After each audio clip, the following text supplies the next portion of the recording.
चलिए, good evening everybody. क्या आप सभी को मेरी आवाज और वीडियो क्लियर है?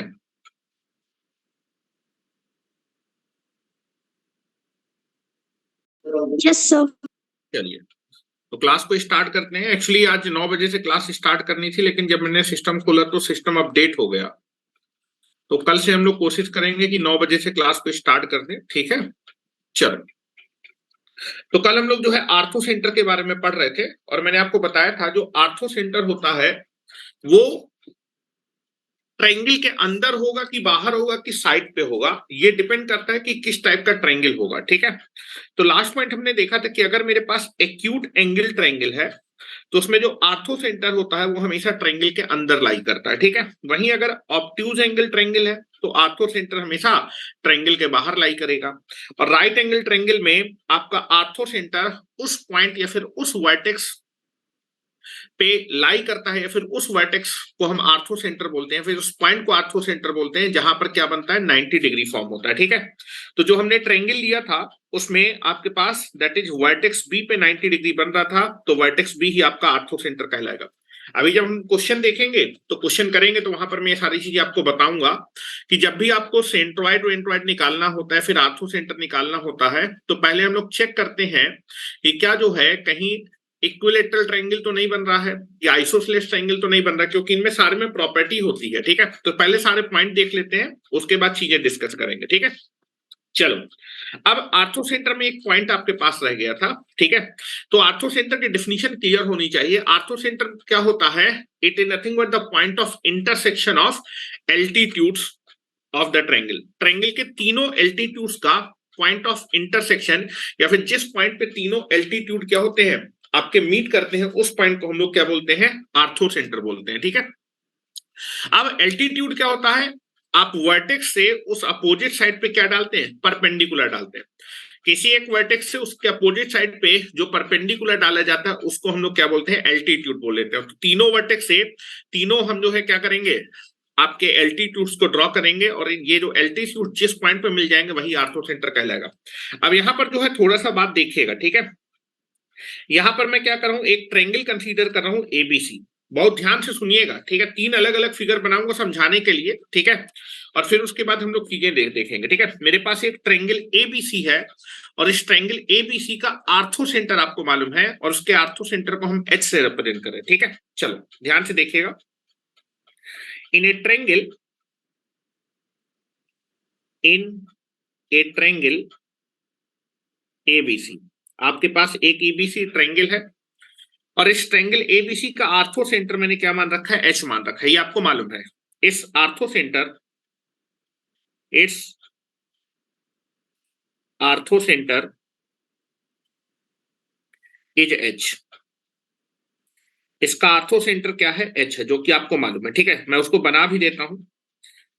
Now this is nothing but the ortho centre कितना है? एच। चलो, now I can be consider a triangle ABC. मैं एक ट्रायंगल बना रहा हूं ABC. This is a triangle ABC.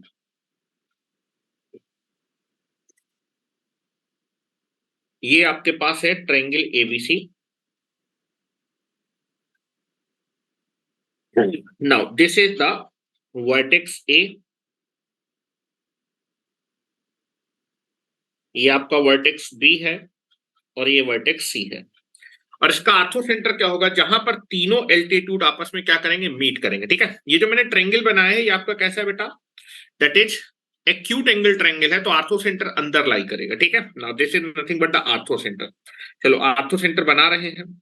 Now I can be draw the ortho centre. Vertex ए से opposite side BC पे परपेंडिकुलर ड्रॉ करो। Now this is the perpendicular.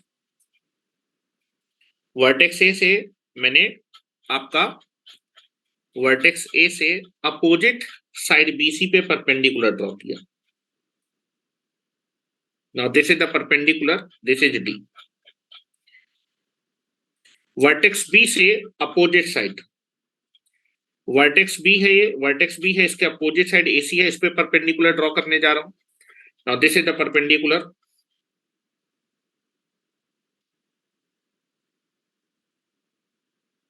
Now this is the perpendicular is nothing but the BE, ठीक है। और बेटा vertex C से आप opposite side A B पे परपेंडिकुलर ड्रॉ करिए। और बेटा ये तीनों आपके जो एल्टीट्यूड्स होंगे वो आपके कॉन्करेंट होते हैं, सेम पॉइंट से पास करते हैं, और इनका जो मीटिंग पॉइंट है यही आपका आर्थो सेंटर कहलाएगा।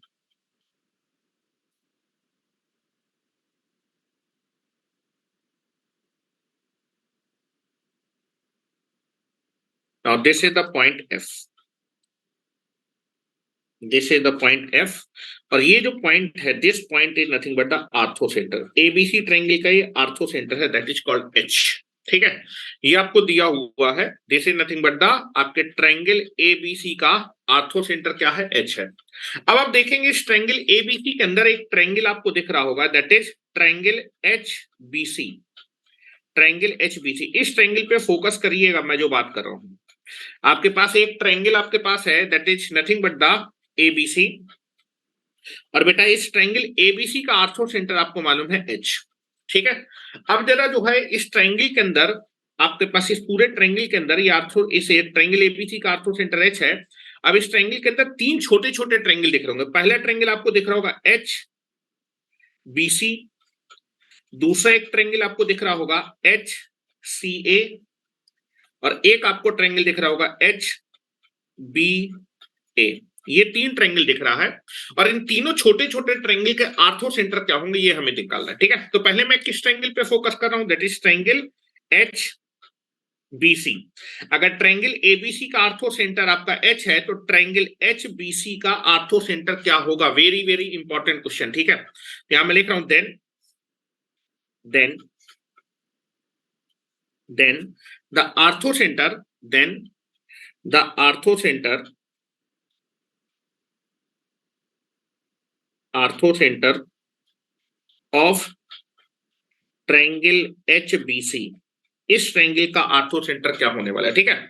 अब अगर आपको इस ट्रायंगल का आर्थो सेंटर निकालना है, तो इस ट्रायंगल में आपको क्या करना पड़ेगा, इन तीन वर्टेक्स, इस ट्रायंगल में तीन वर्टेक्स है एच बी और सी, इनसे आपको क्या खींचना पड़ेगा बेटा, दैट इज एल्टीट्यूड खींचना पड़ेगा, और ये तीनों एल्टीट्यूड जिस पॉइंट पे इंटरसेक्ट कर जाएंगे वही आपके ट्रायंगल एच बी सी का आर्थो सेंटर होगा, ठीक है। अब जरा ध्यान से देखिएगा, जो चीजें मैं बोल रहा हूं सुनिएगा।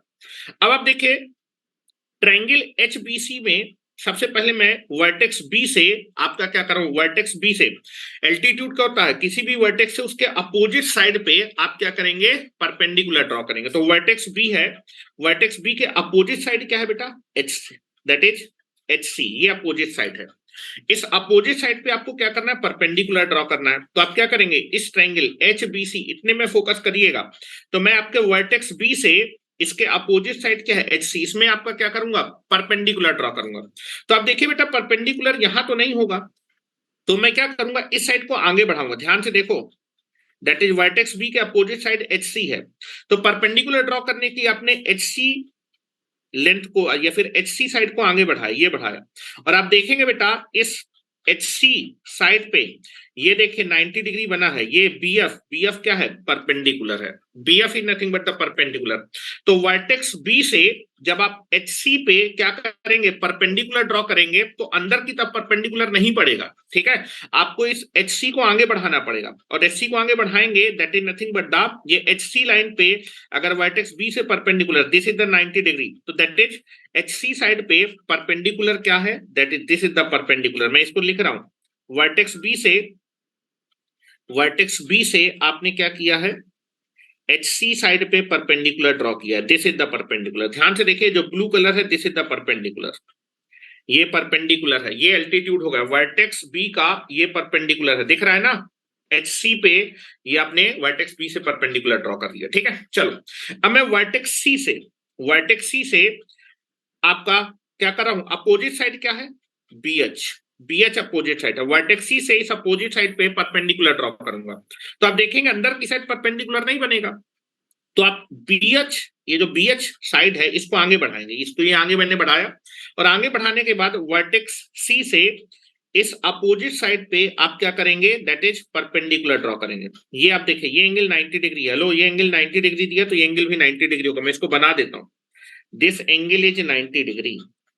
तो आप देखेंगे कि आपका वर्टेक्स सी से जब मैं अपोजिट साइड BH पे परपेंडिकुलर ड्रॉ करूंगा तो अंदर की तरफ परपेंडिकुलर नहीं पड़ेगा, इस BH साइड को आगे बढ़ाना पड़ेगा, और आगे बढ़ाने के बाद ये परपेंडिकुलर है, तो इसको भी मैं ब्लू कलर से कर रहा हूं। वर्टेक्स सी से आपकी जो अपोजिट साइड है ये उस पर परपेंडिकुलर हो गया, ठीक है।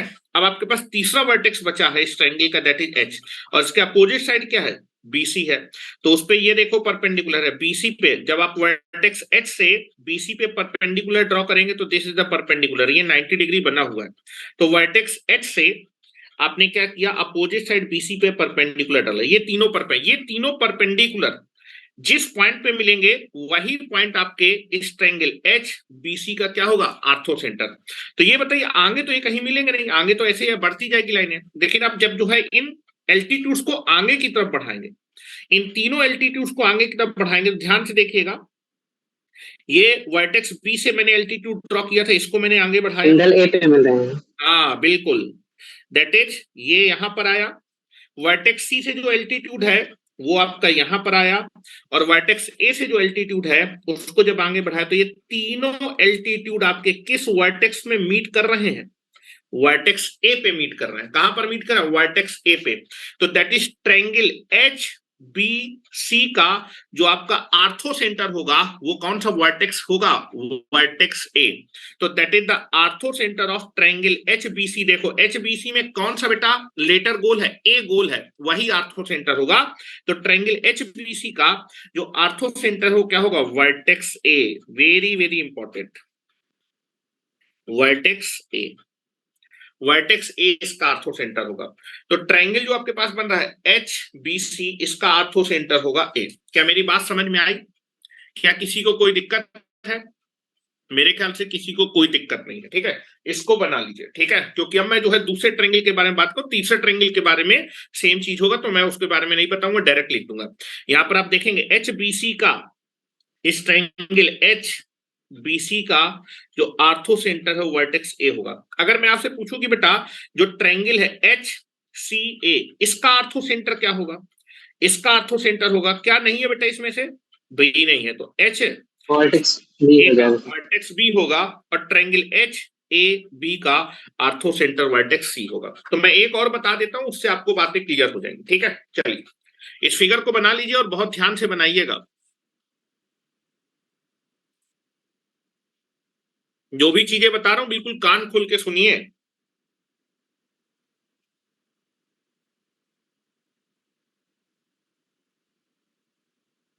चलिए तो मेरे ख्याल से हो गया होगा, आगे की तरफ चलते हैं, ठीक है। चलो इसी टाइम मैं बात कर रहा हूं next point, then the ortho centre,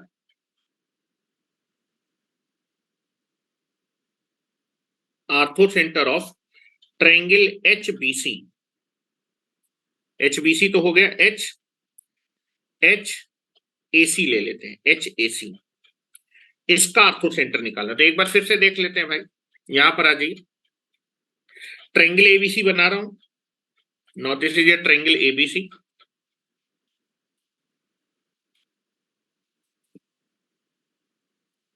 this is a triangle ABC, now this is your triangle ABC.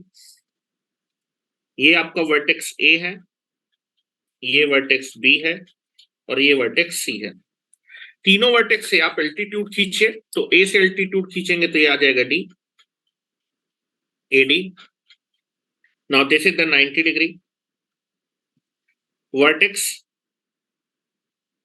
B से जब आप एल्टीट्यूड खींचेंगे एसी पे, तो ये आएगा बीई।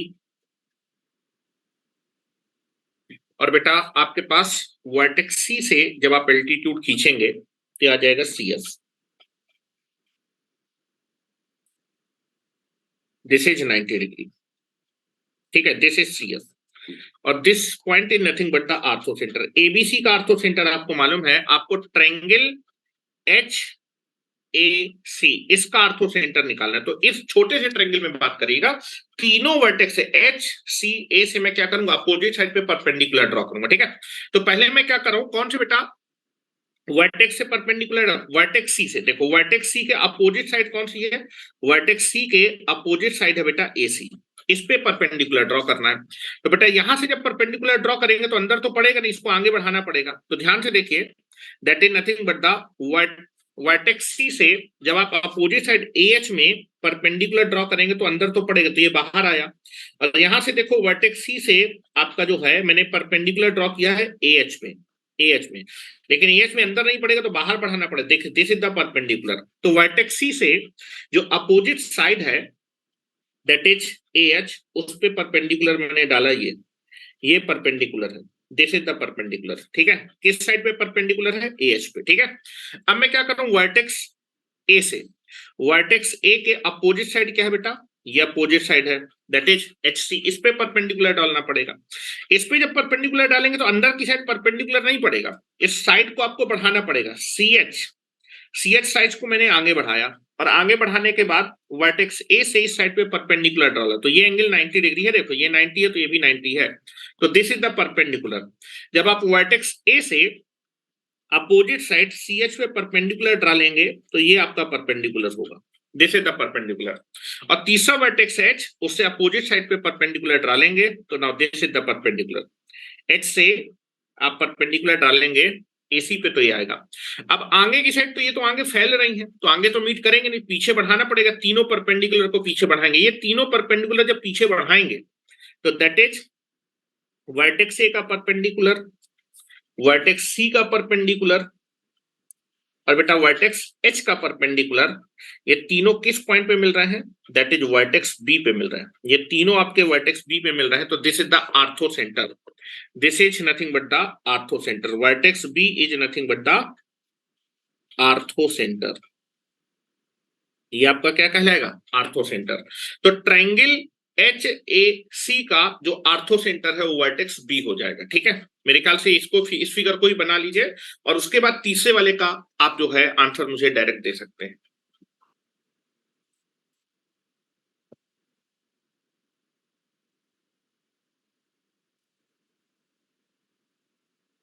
ये आर्थो सेंटर इसका हो जाएगा, ऊपर भी मैं लिख देता हूं आर्थो सेंटर। वर्टेक्स है आपके ट्रायंगल HBC का आर्थो सेंटर ओ ए होगा, HAC का आर्थो सेंटर वर्टेक्स B होगा, और बेटा ट्रायंगल HAB का आर्थो सेंटर वर्टेक्स C होगा। इन तीनों के आप जो है आर्थो सेंटर बड़ी आसानी से निकाल सकते हैं। क्या मेरी बात क्लियर है? आगे चल सकते हैं, नोट कर लिया है? चलिए यहां पर आ जाइए। तो दैट इज नथिंग बट ये आपका क्या था? Ortho centre. यहां लिख लीजिएगा, यहां पर वो आपका ट्रायंगल HBC का आर्थो सेंटर आपका वर्टेक्स से था, this is the ortho centre. ठीक है, तो अगर मैं ट्रायंगल HAC के बारे में बात करूंगा, इसका आर्थो सेंटर क्या रहा है? Vertex B, vertex B। और इसी तरह अगर आप जो है आर्थो सेंटर निकालें, the orthocentre of triangle HAB, HAB का, इस ट्रायंगल का HAB, इस ट्रायंगल का आर्थो सेंटर क्या कहलाएगा? वर्टेक्स C कहलाएगा, this is nothing but the vertex C, vertex C is the ortho centre. ये 3 पॉइंट लिख लीजिएगा। तो कभी भी अगर आपके पास एक ट्रायंगल ABC दिया है और उसका आर्थो सेंटर, एक ट्रायंगल ABC दिया है उसका आर्थो सेंटर आपको मालूम है, तो ट्रायंगल HBC का आर्थो सेंटर आपका वर्टेक्स 1 हो जाएगा, ट्रायंगल HAC का जो आर्थो सेंटर है वर्टेक्स B हो जाएगा, और ट्रायंगल HAB का आर्थो सेंटर वर्टेक्स C हो जाएगा। ये रिजल्ट आपको क्लियर होना चाहिए। ठीक है, अब यहां पर लास्ट पॉइंट हमारे पास बचता है, that is called circumcentre. Circumcentre हमारे पास लास्ट इंपॉर्टेंट पॉइंट है, उसके बारे में हम लोग बात करने जा रहे हैं।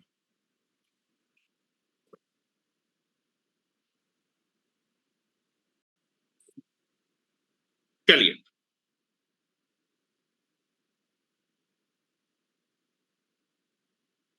हो गया? चलिए नेक्स्ट हेडिंग डालिए, fifth important point that is called सरकम centre.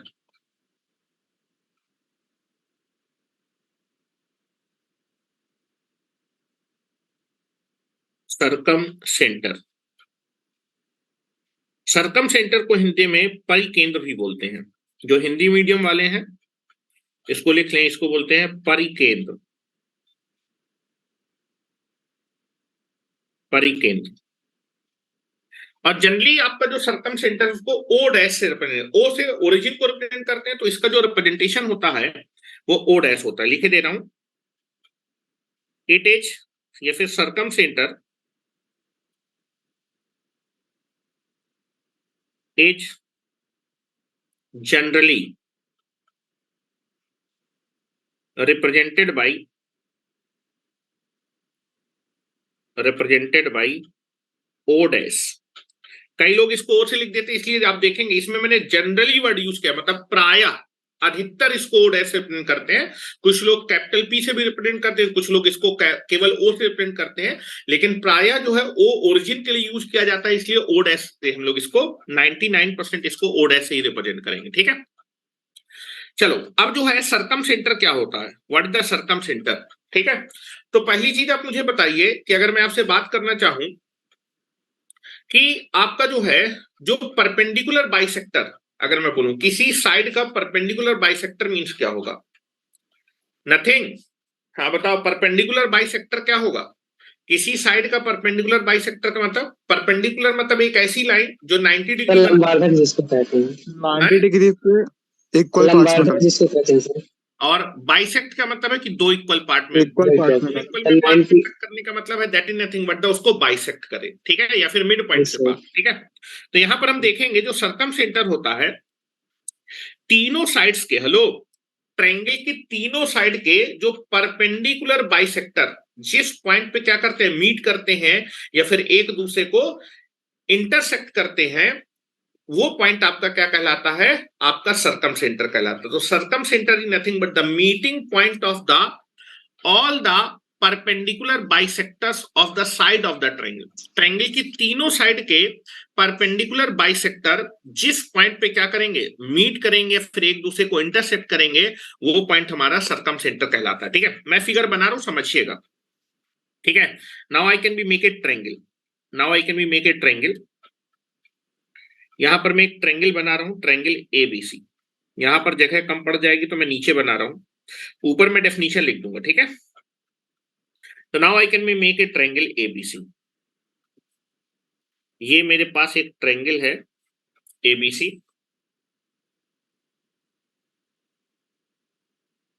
ठीक है, now this is the triangle ABC. ये वर्टेक्स ए है, ये वर्टेक्स बी है और ये वर्टेक्स आपका सी है। ठीक है, अब आपने क्या किया कि आपने दैट इज जो बीसी साइड है इसमें आपने इसका क्या किया, परपेंडिकुलर बाइसेक्टर। परपेंडिकुलर मतलब एक ऐसी लाइन जो आपका जो है बीसी के क्या, इस साइड के परपेंडिकुलर मतलब 90 डिग्री बना, और बाइसेक्टर का मतलब होता है इसको दो इक्वल पार्ट में कट करे। दो इक्वल पार्ट में कट करने का मतलब वो परपेंडिकुलर लाइन इसके मिड पॉइंट से क्या होनी चाहिए, पास करनी चाहिए। ठीक है, तो मैं क्या कर रहा हूं, बीसी साइड पे, बीसी साइड का परपेंडिकुलर बाइसेक्टर ड्रॉ कर रहा हूं। ठीक है, now this is nothing but the perpendicular bisector, this is nothing but the perpendicular bisector.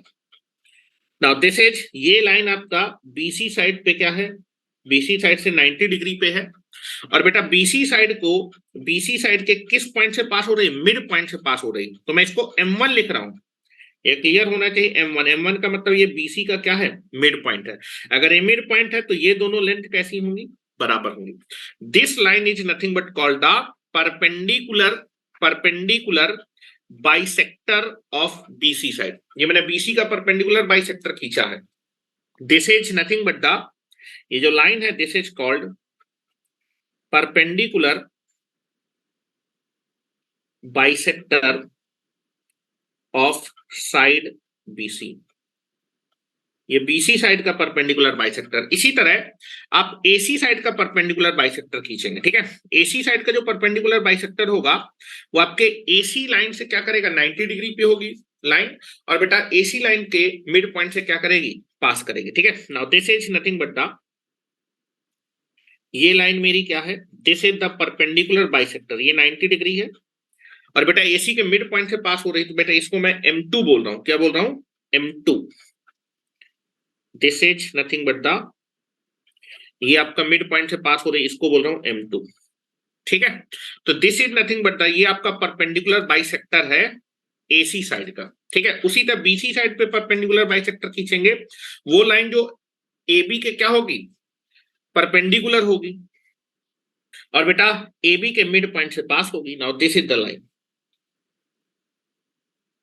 This is the line, ठीक है, this is line. Now this is ये आपका, ये लाइन आपका एबी के क्या है 90, एबी के क्या है परपेंडिकुलर है, एबी के परपेंडिकुलर है या फिर 90 डिग्री बना रही है, और बेटा एबी के मिड पॉइंट से पास हो रही है। अगर ये मिड पॉइंट है तो इसको बेटा मैं बोलूंगा, इस पॉइंट को बोलूंगा M3, this is called M3। मैंने तीनों साइड्स के क्या किए हैं, परपेंडिकुलर बाइसेक्टर क्या किए, ड्रॉ किए, और ये तीनों परपेंडिकुलर बाइसेक्टर क्या होते हैं, कॉन्करेंट होते हैं, मतलब एक पॉइंट पे मीट करते हैं, ठीक है। और जो मीटिंग पॉइंट होगा इन तीनों परपेंडिकुलर बाइसेक्टर का, जो मीटिंग पॉइंट है वही आपका क्या कहलाता है, सरकम सेंटर कहलाता है। देखिए ये तीनों इस पॉइंट पे मीट कर रहे हैं, और ये जो मीटिंग पॉइंट है यही मीटिंग पॉइंट क्या होगा, this is called O dash, और O dash is nothing but the circumcentre, where O dash is the circumcentre of triangle ABC. और बेटा अगर आपसे बोला जाए कि बेटा ओ डैश M2, ओ डैश M1, ये जो लाइन है ये लाइन क्या है, these are the perpendicular bisectors of the side, ठीक है। तो इस फिगर को जरा बना लीजिए, इस फिगर को बना लीजिए, और पहले डिफिनीशन लिख लेते हैं, आपके सरकम सेंटर की डिफिनीशन। कई सारी चीजें बताऊंगा, सुनते जाइएगा मेरी बातें।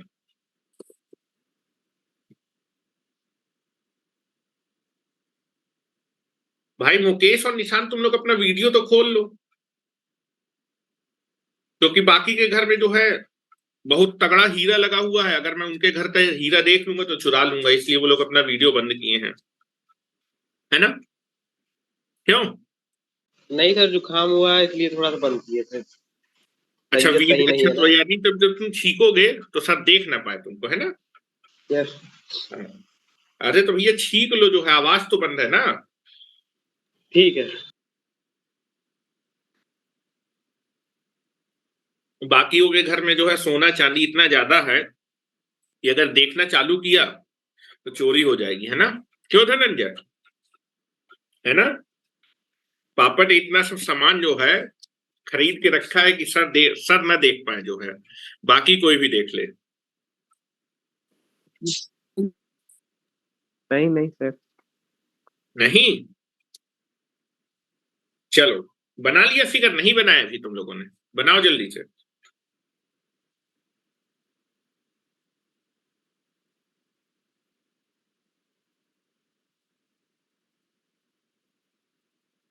चलो मेरे ख्याल से फिगर बना लिया होगा, निशांत बना लिया बेटा।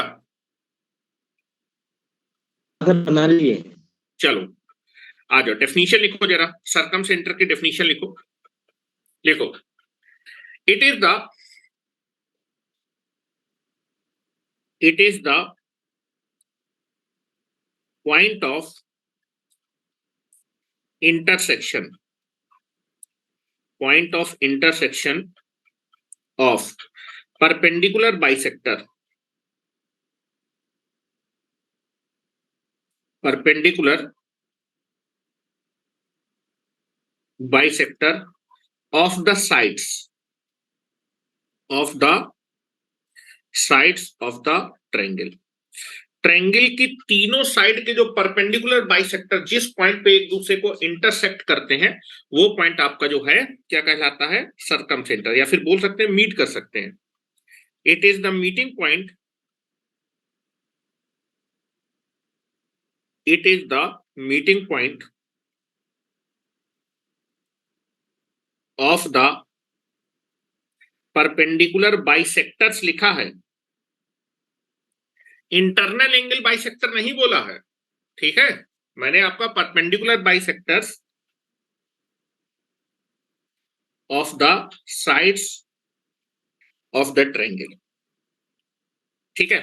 उसके बाद आप जो है हेडिंग डाल लीजिए, दैट इज परपेंडिकुलर बाइसेक्टर क्या होता है।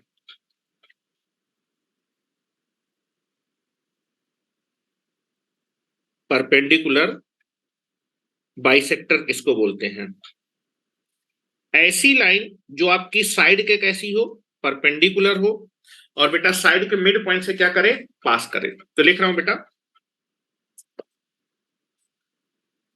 दैट इज परपेंडिकुलर बाइसेक्टर की डेफिनेशन होती है the line which is perpendicular to the side, which is perpendicular to the side, which is perpendicular to the side and passing through the midpoint, through the midpoint of the side is known as perpendicular bisector of the side। वो आपकी side की perpendicular bisector कहलाती है, ठीक है। अब perpendicular bisector की मैं प्रॉपर्टी बताने जा रहा हूं, वेरी वेरी इंपॉर्टेंट प्रॉपर्टी, ध्यान से सुनिएगा जो मैं बोल रहा हूं, ठीक है। परपेंडिकुलर बाइसेक्टर की प्रॉपर्टी क्या होती है, जैसे मैंने आपको इंटरनल एंगल बाइसेक्टर की प्रॉपर्टी बताई थी ना, इंटरनल एंगल बाइसेक्टर की प्रॉपर्टी। हाँ जरा जो है धनंजय, इंटरनल एंगल बाइसेक्टर की क्या प्रॉपर्टी होती थी, अगर कोई पॉइंट इंटरनल बाइसेक्टर पे लाई करता है तो उस पॉइंट की किससे डिस्टेंस,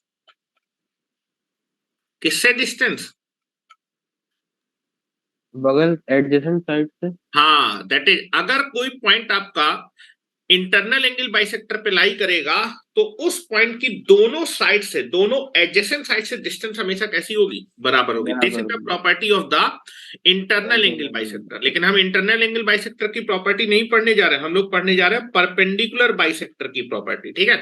अगर कोई पॉइंट परपेंडिकुलर बाइसेक्टर पे लाई करेगा तो उस पॉइंट की आपके दोनों वर्टेक्स, उस साइड की दोनों वर्टेक्स से डिस्टेंस हमेशा कैसी होगी, बराबर होगी। ध्यान सुनिएगा जो मैं बोल रहा हूं, क्या आपने डेफिनेशन लिख ली है इतनी? हाँ निशांत, इतनी लिख ली है? एक सेकंड सर, थोड़ा सा ऊपर करिए, एक सेकंड। थोड़ा सा ऊपर करें, यहीं से तो लिखा था। हाँ यहीं पे हाँ लिखो लिखो लिखो, बिल्कुल बेसिक से आपको पढ़ा रहा हूं। मैं मान के चल रहा हूँ कि तुम लोग कुछ पढ़े नहीं हो, क्योंकि तुम लोग कोरोना के बिल्कुल अधमरे शिकारी हो तुम लोग, है ना, ना इधर को ना उधर के। इसलिए मैं मान के चल रहा हूं कि आपको कुछ नहीं आता है। कक्षा 1 से लेके हम लोग IIT तक की जो है मैथ पढ़ रहे हैं, है ना। और फीस तो सब लगेगी तुम लोगों लेकिन की सर अब कक्षा 1 नहीं, की, है हो अब गया। कुछ आने लगा जब से पढ़ने लगे। अच्छा आने लगा है थोड़ा थोड़ा, अभी जब धीमे से धीमे आपसे आएगा, पढ़ने धीमे लगे। धीमे आएगा, एकदम से तो नहीं आएगा। बट जब हम लोग जो है सारी चीजें पढ़ लेंगे तो आप भी जो है मैथ पढ़ाने लायक हो जाएंगे, ठीक है। इतना मैं आपको पढ़ा दूंगा कि आप कहीं भी मैथ जरूर पढ़ा सकते हैं अपने छोटे भाई बहन जो भी होंगे, ठीक है। चलो आ जाओ जरा, हाँ यहां पर लिखो जरा नोट करके, property of perpendicular bisector, note में लिखो प्रॉपर्टी ऑफ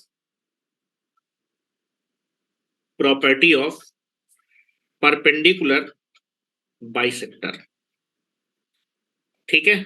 अगर कोई पॉइंट परपेंडिकुलर बाइसेक्टर पे लाई करता है तो उस पॉइंट की, उस साइड की दोनों वर्टेक्स से डिस्टेंस हमेशा बराबर होती है। चलो मैं यहां पर एक साइड खींच देता हूं, मान लो ये साइड है, इस साइड का नाम दे देता हूं, इस साइड का एक वर्टेक्स है बी और दूसरे वर्टेक्स का नाम है सी, ठीक है। ये एक साइड है, इस साइड पे मैं क्या करने वाला हूं, ये इस साइड का परपेंडिकुलर बाइसेक्टर मतलब ये लाइन बीसी के कैसी है, परपेंडिकुलर है, और बीसी के कहां से पास कर रही है, मिड पॉइंट से पास कर रही है।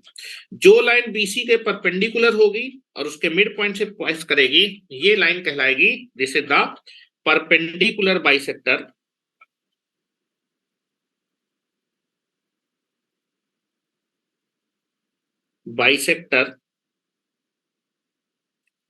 Of the BC side. ये बीसी साइड का परपेंडिकुलर बाइसेक्टर। अगर कोई भी पॉइंट आप कहां पर लें बेटा, परपेंडिकुलर। अगर मान लो मैं यहां पर परपेंडिकुलर बाइसेक्टर में ये पॉइंट लेता हूं, एक पॉइंट ये लेता हूं, एक पॉइंट ये लेता हूं, ठीक है। इस पॉइंट का नाम दे देता हूं बेटा, दैट इज पी। पॉइंट है तो पी नाम दे दिया, और इस पॉइंट का नाम दे दिया क्यू।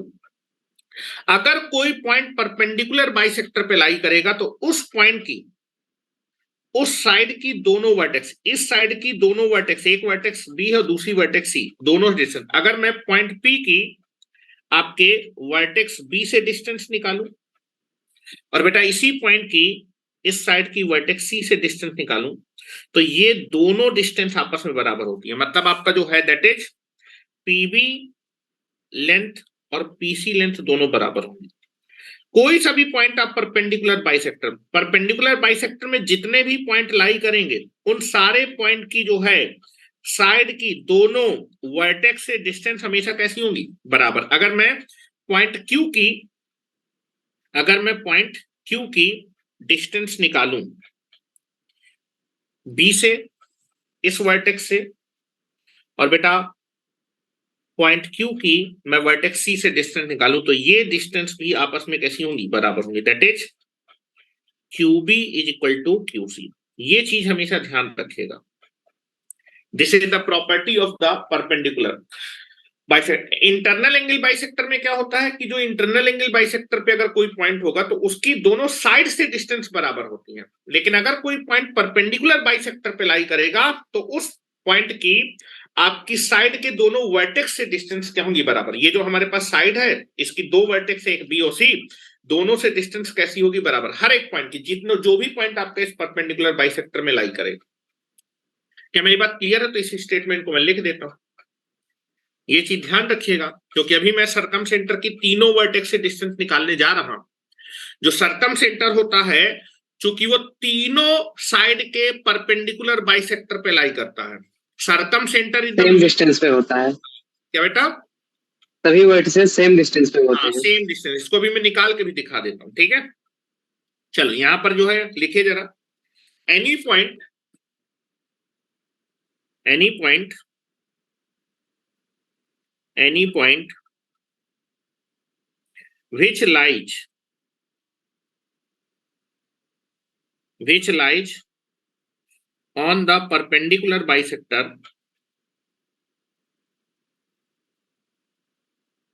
perpendicular bisector, कोई भी पॉइंट जो परपेंडिकुलर बाइसेक्टर पे लाई करेगा, any point which lie on the perpendicular bisector, the distance, the distance of that point, the distance of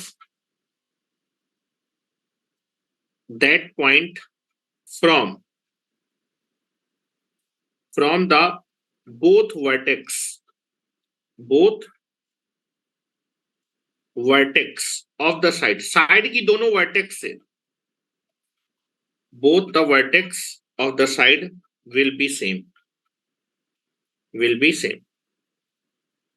तो मैंने लिखा है कोई भी पॉइंट जो कि आपका परपेंडिकुलर बाइसेक्टर में लाई करे, उसकी, उस पॉइंट की डिस्टेंस दोनों साइड की वर्टेक्स से, जो साइड है उसके दोनों वर्टेक्स से उस पॉइंट की जो डिस्टेंस है वो हमेशा क्या रहेगी, सेम।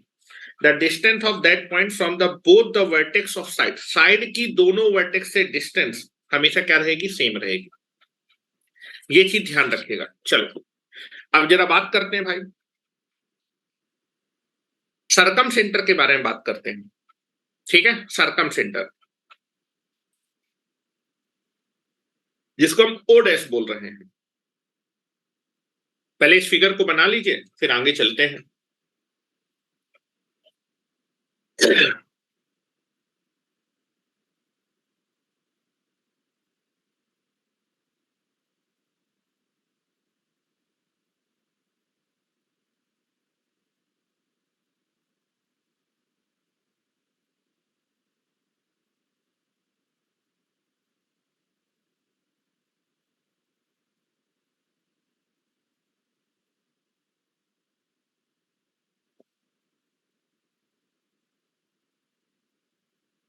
चलो आ जाओ जरा।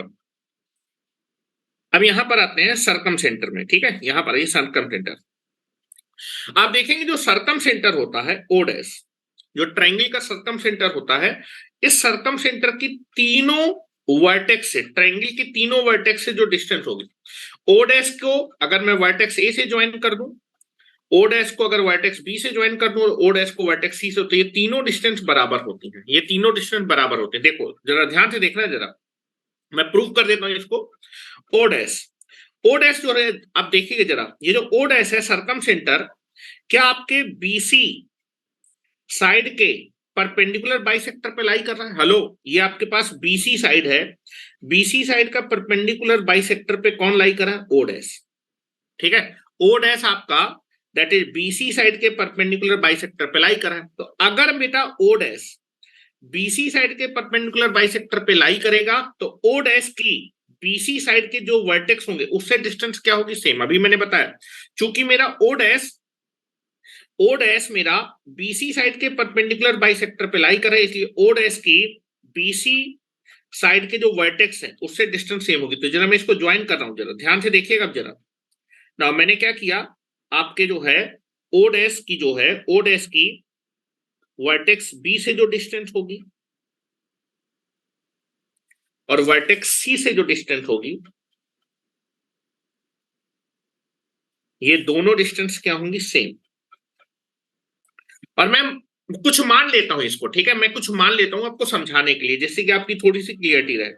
और इस डिस्टेंस को मैं क्या मान लेता हूं, चूंकि ओ डैश मेरा बीसी साइड के परपेंडिकुलर बाइसेक्टर में अगर कोई पॉइंट परपेंडिकुलर बाइसेक्टर पे लाई करेगा, तो उस पॉइंट की साइड की दोनों वर्टेक्स से डिस्टेंस क्या होगी? सेम। चलो इस डिस्टेंस को हम लोग कुछ एक्स मान लेते हैं, इस डिस्टेंस को हम लोग कुछ एक्स मान लेते हैं। ये आपके पास एक्स है और ये वाली डिस्टेंस भी कितनी है? एक्स है। मेरे ख्याल से कि किसी को कोई दिक्कत नहीं होनी चाहिए।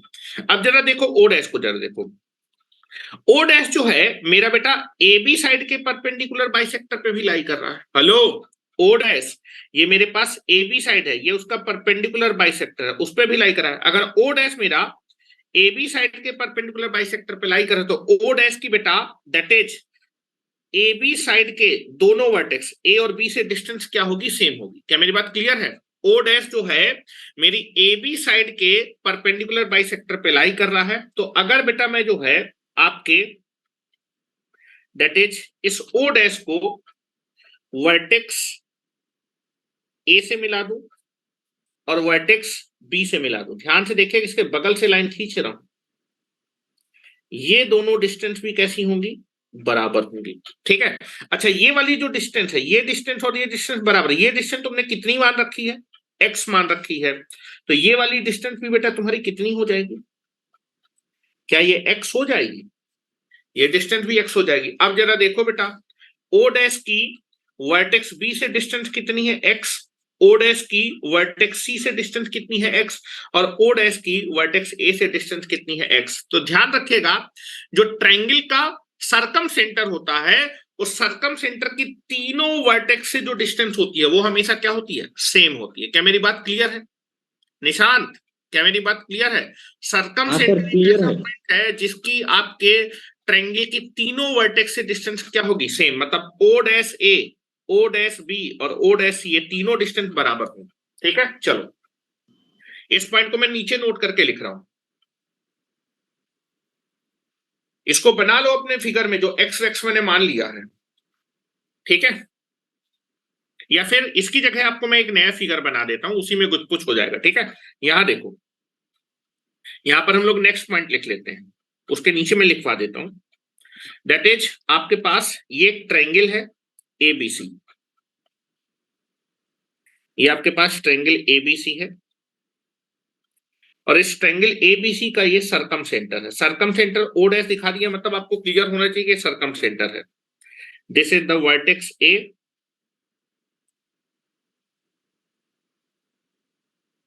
ये मेरे पास वर्टेक्स ए है, ये वर्टेक्स बी है और ये वर्टेक्स सी है। और ये बेटा मान लीजिए ये आपके इस सर्किल का सरकम सेंटर है ओ डैश, ये सरकम सेंटर है। तो सरकम सेंटर ओ डैश लिख देता हूं, दिस इज कॉल्ड सरकम सेंटर।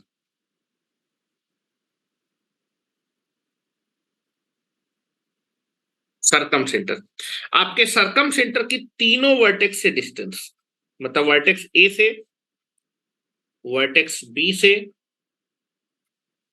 और वर्टेक्स सी से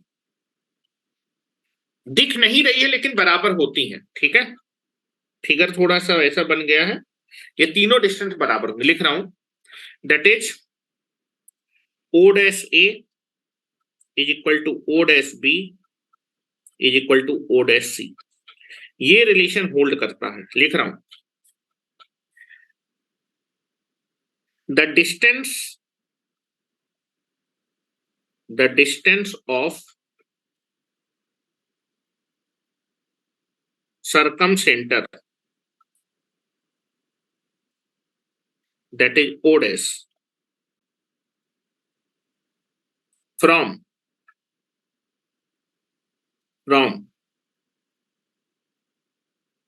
all the vertex of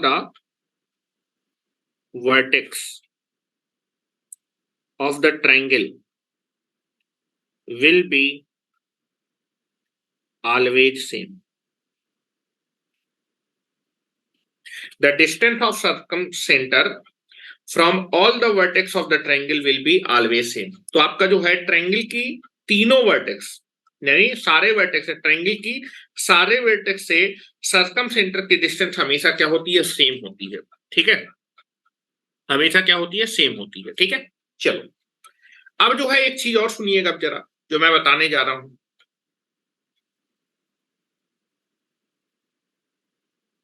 तीनों वर्टेक्स से सर्कमसेंटर की डिस्टेंस क्या होगी, सेम होगी।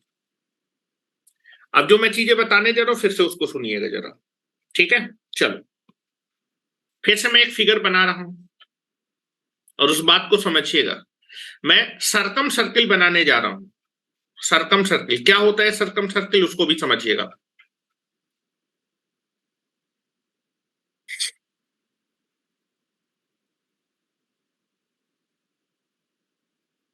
चलो देखो, ये आपके पास एक मैं ट्रायंगल बना रहा हूं। Now I can be making a triangle ABC. This is a triangle ABC.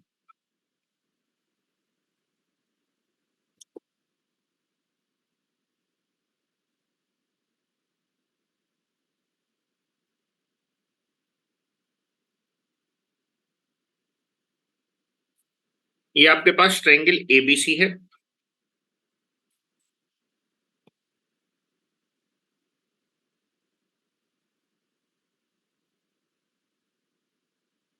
और इस ट्रायंगल एबीसी का मान लीजिए ये क्या है, सरकम सेंटर है। This is O dash. O dash is nothing but the circumcentre. इस सरकम सेंटर की तीनों वर्टेक्स से जो डिस्टेंस होगी वो बराबर होगी। O dash A, O dash B and this is O dash C. ये तीनों डिस्टेंस आपस में कैसी होती है, बराबर होती है। ये तीनों डिस्टेंस आपस में कैसी होंगी, बराबर होंगी। Now this is nothing but the, this is equal. ये तीनों डिस्टेंस आपस में कैसी होती हैं, बराबर होती है। ये तीनों डिस्टेंस आपस में कैसी होंगी, बराबर होंगी। अब मैंने क्या किया, ध्यान से देखिएगा, ट्रायंगल के सरकम सेंटर को मैंने सेंटर माना। हेलो निशांत, यहां देखो, ट्रायंगल के सरकम सेंटर को मैंने सेंटर माना। और बेटा सरकम सेंटर की जो वर्टेक्स से डिस्टेंस है, ये तीनों डिस्टेंस बराबर है, ये तीनों डिस्टेंस बराबर है। और बेटा सरकम सेंटर की आपकी वर्टेक्स से जो डिस्टेंस है, इसको मैंने रेडियस माना। इसको मैंने क्या किया, रेडियस माना। सरकम सेंटर को, ट्रायंगल के सरकम सेंटर को मैंने क्या किया है, सेंटर माना। और सरकम सेंटर की वर्टेक्स से डिस्टेंस है उसको रेडियस मानते हुए जब मैं ट्रायंगल खींचूंगा, देखो ये रेडियस है, ठीक है, और बेटा ये भी रेडियस है, ये डिस्टेंस बराबर है। तो जो सर्किल बनेगा वो सर्किल आपके ट्रायंगल के तीनों वर्टिसेस से क्या करेगा, पास करेगा। इस सर्किल को हम बोलते हैं circumcircle. Circumcircle is a circle which can be pass all the three vertex of the triangle. Triangle की तीनों वर्टेक्स से जो सर्किल आपका पास होता है उस सर्किल को हम लोग क्या बोलते हैं, सरकम सर्किल। सरकम सर्किल का सेंटर क्या होता है, जो ट्रायंगल का सरकम सेंटर होता है वो आपके सर्कम सर्किल का क्या होता है, सेंटर होता है। और इस सर्कम सर्किल की रेडियस क्या होगी, आर्थो सेंटर की जो वर्टेक्स से डिस्टेंस होती है, ये उस सर्कम सर्किल की रेडियस होती है, ये रेडियस होती है। ठीक है, तो now this is nothing but, ध्यान से देखिएगा, सर्कम सेंटर को सर्कम सेंटर को मैंने सेंटर माना, और सर्कम सेंटर की आपके वर्टेक्स से जो डिस्टेंस है, इस डिस्टेंस को मैंने रेडियस माना।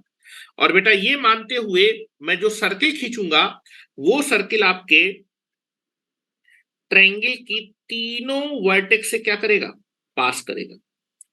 ये सर्किल जो होगा, ये आपके सर्किल की तीनों वर्टेक्स से क्या करेगा, पास करेगा। तीनों वर्टेक्स से क्या करेगा, पास करेगा। इस सर्किल को हम बोलते हैं, this circle is known as circumcircle. Circum circle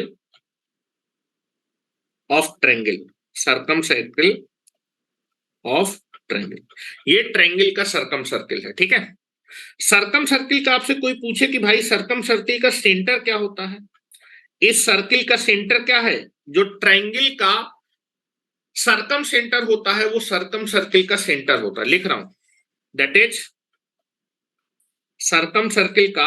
अच्छा, सर्कम सर्किल की डिफिनीशन क्या होती है, पहले उसको लिख लेते हैं। सर्कम सर्किल किसको बोलते हैं, सर्कम सर्किल ऑफ ट्रायंगल। लिख देता हूं, circum circle of triangle is nothing but the circle जो कि ट्रायंगल की तीनों साइड्स, तीनों वर्टेक्स से क्या करेगा, पास करेगा। तो लिख रहा हूं, the circle which pass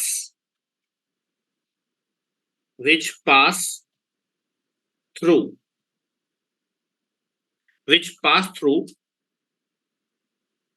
all the three vertices of the triangle, the circle which pass through all the three vertices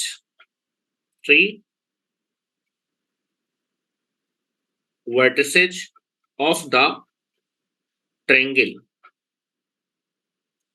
is known as circumcircle.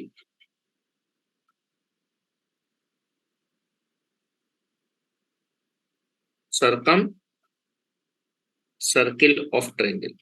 तो जो सर्किल आपके ट्रायंगल की तीनों वर्टिसेस से क्या कर जाए, पास कर जाए, फिर जिस सर्किल के सर्कमफ्रेंस पे आपके क्या होते हैं, ट्रायंगल की तीनों वर्टिसेस लाई करते हैं, उस सर्किल को हम लोग बोलेंगे उस ट्रायंगल का सर्कम सर्किल। ठीक है, सर्कम सर्किल। इस सर्कम सर्किल का सेंटर क्या होता है, इस ट्रायंगल की जो बेटा सर्कम सेंटर होगा, वो सर्कम सर्किल का सेंटर होता है। लिख रहा हूं, the center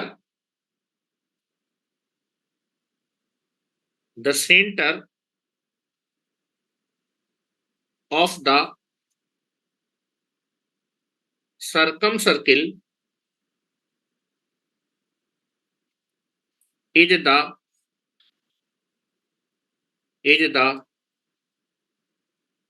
circumcenter of the triangle।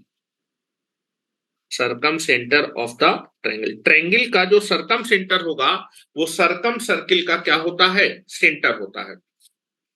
और बेटा इस सर्कम सर्किल की रेडियस क्या होगी, दैट इज सर्कम सेंटर की जो वर्टेक्स से डिस्टेंस होती है, ये डिस्टेंस इसकी रेडियस कहलाती है। ये डिस्टेंस रेडियस है। देखो, सेंटर से जो आपके पास सर्कमफ्रेंस की डिस्टेंस होती है, ये रेडियस होती है। ये तीनों डिस्टेंस बराबर, तो ये रेडियस होती है। तो लिख रहा हूं, the radius of the distance of circumcenter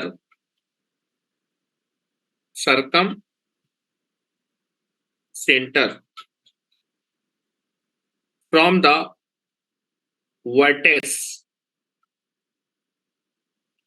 vertices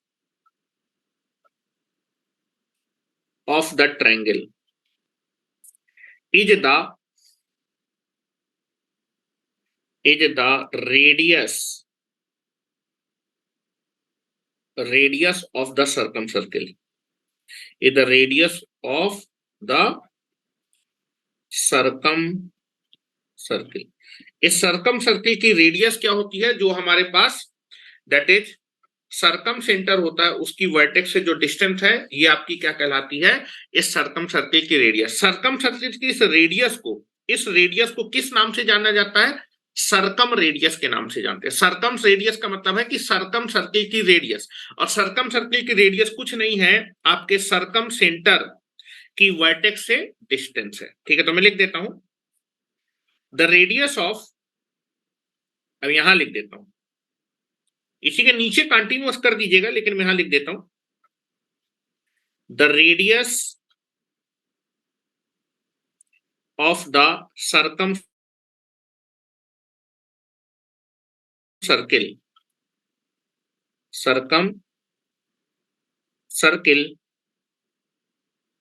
is known as circum radius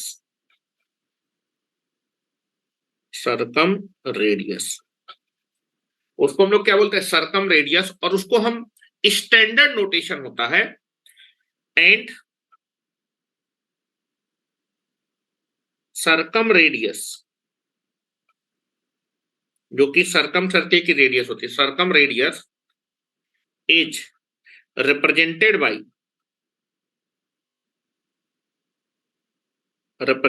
by capital R. Capital R जब भी आपको देखने को मिल जाए तो that is nothing but it is the radius of circum circle. In centre जो होता था, इन सेंटर की रेडियस को हम स्मॉल आर से रिप्रेजेंट करते थे। इन सेंटर जो होता है उसकी रेडियस को हम लोग स्मॉल आर से रिप्रेजेंट करते थे, लेकिन जो हमारे पास सर्कम सर्किल होगा उसकी रेडियस को हम लोग कैपिटल आर से, तो ये रेडियस है और यही आपकी सर्कम सर्किल की रेडियस है, इसको हम रिप्रेजेंट करेंगे कैपिटल आर, ये कैपिटल आर, ये कैपिटल आर। ठीक है, स्टैंडर्ड नोटेशन होता है कैपिटल आर। जब भी आपसे कैपिटल आर पूछे तो कैपिटल आर का मतलब है कि आपसे सर्कम रेडियस पूछ रहा है, सर्कम सर्किल की रेडियस।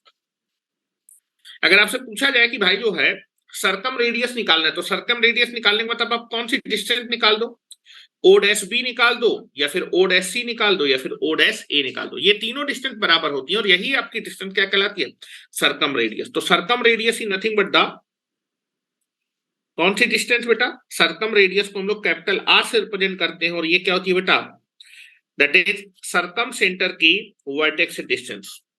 ओ डैश ए बोलिए, या फिर ओ डैश बी बोलिए, या फिर ओ डैश सी, ये तीनों डिस्टेंस आपस में बराबर होती है और यही तीनों डिस्टेंस क्या कहलाती हैं, सर्कम रेडियस कहलाती है। अगर कभी आपसे पूछे कि भाई सर्कम रेडियस निकालनी है, तो सर्कम सेंटर की मैं वर्टेक्स ए से डिस्टेंस निकालूं, या फिर सर्कम सेंटर की वर्टेक्स बी से डिस्टेंस निकालूं, या फिर सर्कम सेंटर की आपका वर्टेक्स सी से डिस्टेंस निकाल दो, सारी चीजें सेम है। एक स्टैंडर्ड फार्मूला भी होता है, हेलो, सर्कम रेडियस निकालने का पहला तरीका यह है कि अगर आपको सर्कम सेंटर मालूम है उसकी वर्टेक्स से, अगर आपको सर्कम सेंटर के कोऑर्डिनेट मालूम है और वर्टेक्स के कोऑर्डिनेट मालूम है, तो ये डिस्टेंस निकाल सकते हैं। तो कैपिटल आर को निकालने का एक तरीका ये है कि अगर आपको सर्कम सेंटर के कोऑर्डिनेट मालूम है और तीनों वर्टेक्स के कोऑर्डिनेट मालूम है, या फिर किसी भी एक वर्टेक्स के कोऑर्डिनेट मालूम है, तो डिस्टेंस फार्मूला लगा के आप जो है कैपिटल आर निकाल सकते हैं, है ना। दूसरा तरीका है कि सर्कम रेडियस निकालने का एक दूसरा फार्मूला होता है जो कि आप पढ़ेंगे सॉल्यूशन ऑफ ट्रायंगल्स में, that is capital R is equal to होता है ए बी सी, ट्रायंगल की तीनों साइड्स का product divided by 4 delta. ABC आपकी ट्रायंगल की तीनों साइड है, ट्रायंगल की तीनों साइड अगर आपको मालूम है, और बेटा डेल्टा क्या कहलाएगा, डेल्टा कहलाएगा आपके ट्रायंगल का एरिया, और ट्रायंगल का एरिया मालूम है तो भी सर्कम रेडियस निकाल सकते हैं। सर्कम रेडियस का फार्मूला होता है ABC divided by 4 delta, where इस फार्मूले में A B C are the sides of the triangle, are the sides of the triangle, and यहां ट्रायंगल लिख देता हूं कंफ्यूज ना हो जाओ, are triangles and delta is the area of triangle, and delta is the area of triangle, area of triangle, area of triangle, triangle का area है। ठीक है, एक तीसरा फार्मूला भी होता है जिसको आप साइन रूल के नाम से जानते हैं। तीसरा फार्मूला होता है सरकम रेडियस निकालने का,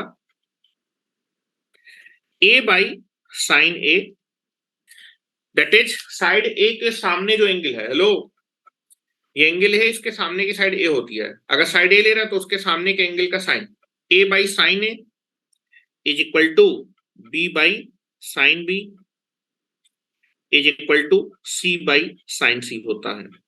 और बेटा ये तीनों रेशियो बराबर होते हैं ट्रायंगल में, और ये किसके बराबर होते हैं? 2r के बराबर होते हैं। तो अगर आपको ट्रायंगल की कोई एक साइड मालूम है, उसके सामने का एंगल मालूम है, तो आप इसको, ये हमेशा 2r के बराबर होगा। अगर एक साइड मालूम है, एंगल मालूम है, तो ये रेशियो कैलकुलेट कर लेंगे, यहां से आप r की वैल्यू निकाल सकते हैं। This is nothing but 2। तो ये तीन तरीके हैं सरकम रेडियस निकालने के लिए। तीनों में से कोई सा भी फार्मूला आप लगा सकते हैं, ये आपके ऊपर डिपेंड है कि आपको क्वेश्चन में क्या क्या इंफॉर्मेशन दी हुई है।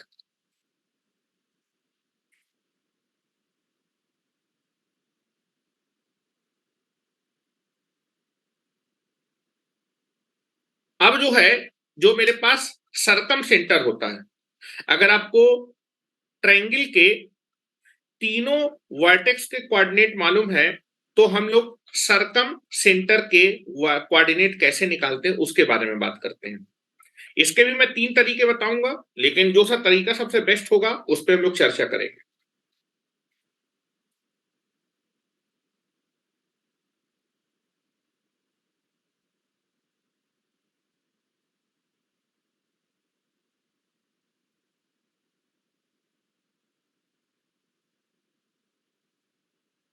हो गया क्या? चलो आ जाओ।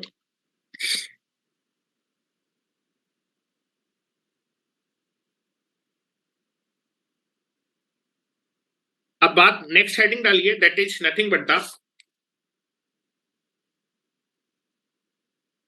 नेक्स्ट पॉइंट लिखिए, method to find out the coordinate of circumcentre. आपके ट्रायंगल का जो सरकम सेंटर होता है उसके कोऑर्डिनेट कैसे निकाले जा सकते हैं। मेथड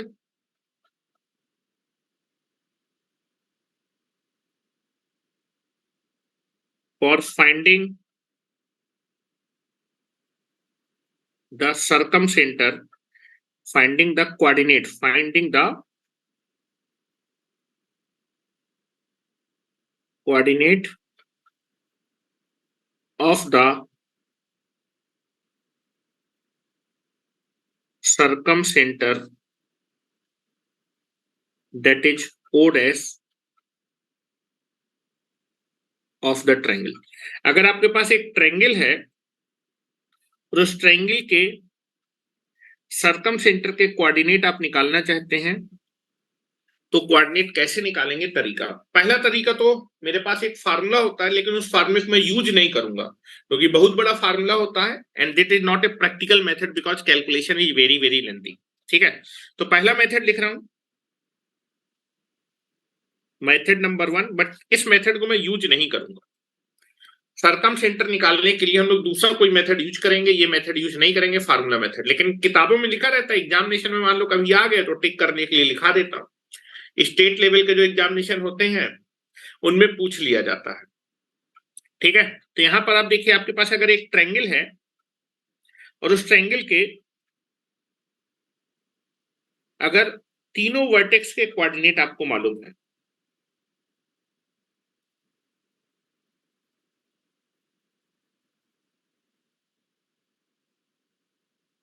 ठीक है, ये आपके पास वर्टेक्स ए है, ये वर्टेक्स बी है और ये वर्टेक्स सी है। तीनों वर्टेक्स के कोऑर्डिनेट मालूम है। वर्टेक्स ए के कोऑर्डिनेट हमने x1 y1 माने हैं, वर्टेक्स बी के कोऑर्डिनेट x2 y2 माने हैं, और वर्टेक्स सी के कोऑर्डिनेट आपको x3 y3 माने हैं। अगर आपको तीनों वर्टेक्स के कोऑर्डिनेट मालूम है तो आप ट्रायंगल के तीनों एंगल्स निकाल सकते हैं। तीनों एंगल निकालने के लिए पहले आपको क्या करना पड़ेगा, तीनों साइड निकालनी पड़ेंगी। तीनों वर्टेक्स के कोऑर्डिनेट मालूम है तो AB साइड की लेंथ, BC साइड की लेंथ और CD साइड की लेंथ निकालें। तीनों साइड की लेंथ अगर आपको मालूम चल जाएगी तो फिर आप क्या करेंगे, कॉस रूल लगा के एंगल ए निकाल लेंगे, एंगल बी निकाल लेंगे, एंगल सी निकाल लेंगे। तो आपको जो है अगर तीनों वर्टेक्स के कोऑर्डिनेट मालूम है और ट्रायंगल के तीनों एंगल्स आपको मालूम है, ठीक है, तीनों एंगल निकालने पड़ेंगे, देगा नहीं, केवल वर्टेक्स के कोऑर्डिनेट देगा। तो तीनों वर्टेक्स के कोऑर्डिनेट मालूम है तो हम आपके ट्रायंगल के तीनों एंगल्स भी क्या कर सकते हैं, निकाल सकते हैं। तो अगर आपको वर्टेक्स के कोऑर्डिनेट मालूम है और तीनों एंगल्स आपने कैलकुलेट कर रखे हैं, तो जो मेरे पास दैट इज सरकम सेंटर होता है, सरकम सेंटर को हम ओ डैश से क्या करते हैं, रिप्रेजेंट करते हैं। सरकम सेंटर को ओ डैश से, इस सरकम सेंटर के जो कोऑर्डिनेट होंगे, the coordinate of सरकम centre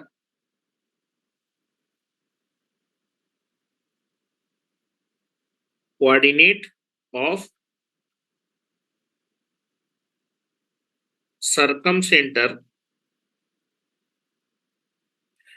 centre जिसको हम ओ डैश से रिप्रेजेंट कर रहे हैं, उसका जो एक्स कोऑर्डिनेट होगा that is summation x1 sin 2a divided by summation sin 2a, और जो उसका y कोऑर्डिनेट होगा that is summation y1 sin 2a divided by summation sin 2a। कल आर्थो सेंटर में tan था लेकिन tan 2a नहीं था, tan a था, ठीक है। ये तो मैंने छोटा सा लिख दिया है, यहां पर फॉर्मेट दिया। ऊपर क्या होगा बेटा, जो सा हम वर्टेक्स का एक्स कोऑर्डिनेट रहे हैं उसी का एंगल भी लेना है। x1 sin 2a ये फॉर्मेट दिया, उसी तरह x2 sin 2b और फिर x3 sin 2c, और इन तीनों का समेशन करना है, ऊपर ही आ जाएगा। और नीचे क्या आ जाएगा, तीनों एंगल के ट्वाइस का sine, that is sin 2a sin 2b and that is the plus sin 2c, ये एक्स कोऑर्डिनेट होगा। तो अगर मैं इसको सही से लिखना चाहूं, सही से पूरा अगर विस्तार करके लिखूंगा तो ओ डैश के कोऑर्डिनेट आप निकाल सकते हैं अगर आपको तीनों वर्टेक्स के कोऑर्डिनेट मालूम है, तीनों वर्टेक्स के कोऑर्डिनेट मालूम है और ट्रायंगल के तीनों एंगल्स अगर आप निकाल चुके हैं तो आप इस फार्मूले को लगा सकते हैं। लेकिन एंगल निकालने में ही आपकी हालत खराब हो जाएगी, पहले तीनों साइड की लेंथ निकालनी पड़ेगी, फिर कॉस रूल लगा के तीनों एंगल निकालने पड़ेंगे, ठीक है। तो आपका जो फार्मूला होता है दैट एक्स कोऑर्डिनेट जाएगा x1 sin 2a plus x2 sin 2b plus x3 sin 2c whole divided by sin 2a plus c plus sin 2c। ये x कोऑर्डिनेट होता है और y कोऑर्डिनेट होगा y1 sin 2a plus y2 sin 2b plus y3 sin 2c whole divided by sin 2a plus sin 2b plus sin 2c। ये पूरा formula है, जिसको मैंने शॉर्ट तरीके से ऐसे लिख दिया था, ठीक है। This is the formula, but इसको हम प्रैक्टिकली यूज नहीं करेंगे, तो इसके नीचे लिख लो this formula is not practically preferred in the numerical. Orthocentre निकालने के या फिर ये सरकम सेंटर निकालने के फार्मूला नोट करके लिख लो, this formula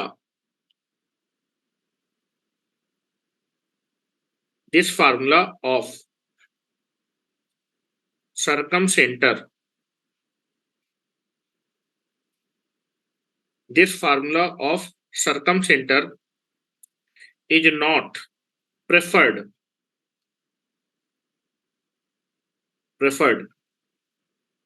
for the calculation of the coordinate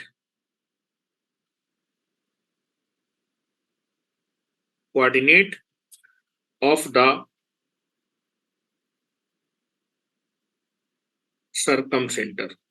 सरकम centre के कोऑर्डिनेट को कैलकुलेट करने पे ये जो सरकम सेंटर का फार्मूला है उसको हम प्रेफर्ड नहीं करते, नॉट प्रेफर्ड, ये प्रेफर्ड नहीं होगा प्रैक्टिकली, इसको मैं यूज नहीं करूंगा। ये मैंने लिखवा दिया है कि अगर मान लीजिए कभी आप स्टेट लेवल का कोई एग्जामिनेशन देते हैं तो उनमें ये सब फॉर्मूले पूछ लिए जाते हैं।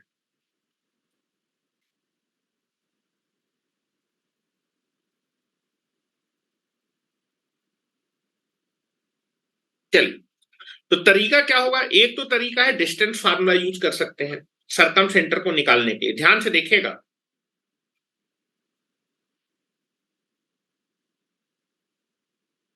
क्योंकि सरकम सेंटर तीनों साइड्स के एंगल बाइसेक्टर पे लाई करता है।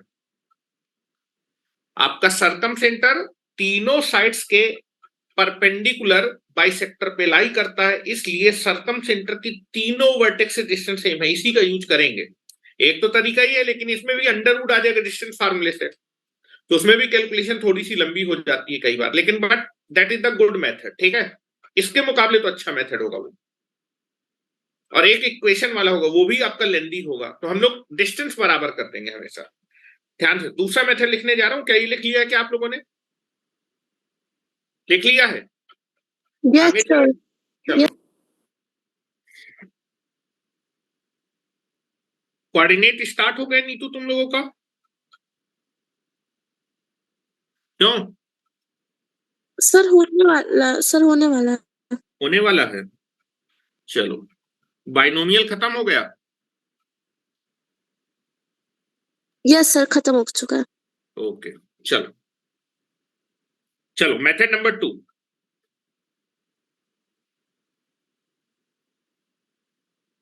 मेथड नंबर 2, चलो। अब हमें जो है, हमारे पास ट्रायंगल के तीनों वर्टेक्स के कोऑर्डिनेट मालूम है। हमें ट्रायंगल के तीनों वर्टेक्स के कोऑर्डिनेट मालूम है। केवल हमें क्वेश्चन में तीनों वर्टेक्स के कोऑर्डिनेट देगा और हमें सरकम सेंटर के कोऑर्डिनेट निकालने हैं। जो बेटा मैं फार्मूला लिख रहा हूं, वर्टेक्स ए के कोऑर्डिनेट x1 y1 मानना है, तभी आप यहां पर रख पाएंगे। ठीक है ना? वर्टेक्स बी के जो कोऑर्डिनेट होंगे उनको हमने माना है x2 y3, x2 y2, और वर्टेक्स सी के कोऑर्डिनेट आपको देगा x3 y3। और आपको किसके कोऑर्डिनेट निकालने पड़ेंगे? किसके कोऑर्डिनेट निकालने?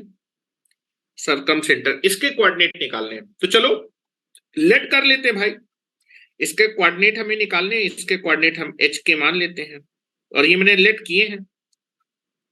और h और k मेरे पास दो अननोन है, दो अननोन को निकालनी है, दो इक्वेशन। मैंने आपको बताया कि भाई जो सरकम सेंटर होता है ना, h k की वैल्यू निकालनी है, तो जो आपका दो इक्वेशन बनानी है, दो इक्वेशन देखिए मैं कैसे बना रहा हूं। जो मेरे पास सरकम सेंटर होता है उसकी तीनों वर्टेक्स से जो डिस्टेंस होती है, दैट इज o डैश की a से, o डैश की b से और o डैश की c से, ये तीनों डिस्टेंस बराबर होंगे, और इसी डिस्टेंस को हम बोलते हैं सरकम रेडियस। ठीक है, तो आप क्या करेंगे, that is o dash a, o dash b, circumcentre की तीनों वर्टेक्स से डिस्टेंस o डैश, ये तीनों डिस्टेंस बराबर है। अगर आपके पास ये रिलेशन दिया हुआ है, यहां से आपको दो इक्वेशन बनानी, तो एक बार आप इन दोनों को बराबर कर दीजिए। इन दोनों को बराबर करेंगे तो एक इक्वेशन आ जाएगी h और k में, और एक बार आप इन दोनों को बराबर कर दीजिए, किन्हीं भी दो को बराबर कर दीजिए। तो मैंने क्या किया, एक बार मैं बराबर करूंगा o dash a is equal to o dash b। आपकी o डैश a और o डैश, ये दोनों डिस्टेंस बराबर है, इनको बराबर कर दिया। डिस्टेंस फार्मूला लगाइए बेटा, यहां से आप डिस्टेंस फार्मूला लगा दीजिए। डिस्टेंस o डैश a निकाल सकते हैं, o डैश a, आपको पॉइंट o डैश के कोऑर्डिनेट मालूम है, पॉइंट a के कोऑर्डिनेट मालूम है, तो o डैश a ये डिस्टेंस निकाल सकते हैं। Under root of x1 minus x2 का whole square plus y1 minus y2 का होल स्क्वायर, तो आ जाएगा दिस इज नथिंग, डिस्टेंस फार्मूले से h माइनस x1 का whole square plus k minus y1 का होल स्क्वायर। ये तो बेटा o डैश a की डिस्टेंस आ गई, और o डैश b की डिस्टेंस भी निकाल सकते हैं। o डैश का कोऑर्डिनेट मालूम है b का, तो ये डिस्टेंस भी निकाल सकते हैं डिस्टेंस फार्मूले से। तो फार्मूला होता है बेटा under root of x1 minus x2 का whole square plus y1 minus y2 का होल स्क्वायर। तो यहां भी आप डिस्टेंस फार्मूला लगा दीजिए, ये आपके पास x1 है, ये x2 है, ये आपका y1 है, y2 है, तो this is nothing but the h minus x2 का whole square plus k minus y2 का होल स्क्वायर। दोनों साइड होल स्क्वायर कर दीजिएगा और यहां से आपके पास एक रिलेशन बन जाएगा h और k में, लीनियर रिलेशन बनेगा, क्योंकि जब होल स्क्वायर करेंगे ना तो h स्क्वायर से h स्क्वायर कट जाएगा, k स्क्वायर से k स्क्वायर कट जाएगा, एक लीनियर रिलेशन आ जाएगा h k में। This is the equation number 1। ये इक्वेशन नंबर 1 बन गई। h और k में एक इक्वेशन यहां से बना लेंगे, ठीक है। एक बार मैंने इन दोनों को बराबर कर दिया और एक बार मैं इन दोनों को बराबर कर दूंगा। आप इन दोनों को भी बराबर कर सकते हैं, ऐसा नहीं है कि आप जो है इन्हीं दोनों को बराबर करिए, कोई भी दो इक्वेशन बना लिए दो अननोन के लिए। तो एक बार मैं क्या बराबर करूंगा, एक बार मैं बराबर करूंगा that is O dash A is equal to O dash C. आपके सरकम सेंटर की वर्टेक्स ए से डिस्टेंस और सरकम सेंटर की वर्टेक्स सी से डिस्टेंस बराबर होगी। डिस्टेंस फार्मूला लगा दीजिए बेटा, ओ डैश ए को डिस्टेंस फार्मूले से निकाल लीजिए, कितना आएगा ये under root of h minus x1 का whole square plus k minus y1 का होल स्क्वायर। और बेटा ओ डैश सी भी निकाल सकते हैं डिस्टेंस फार्मूले से, this is nothing but equal to under root of h minus x3 का whole square plus this is k minus y3 का होल स्क्वायर, ठीक है, k माइनस y3। इसको मैं थोड़ा सही से लिख देता हूं, this is under root of h minus x3 का whole square plus k minus y3 का होल स्क्वायर, ठीक है।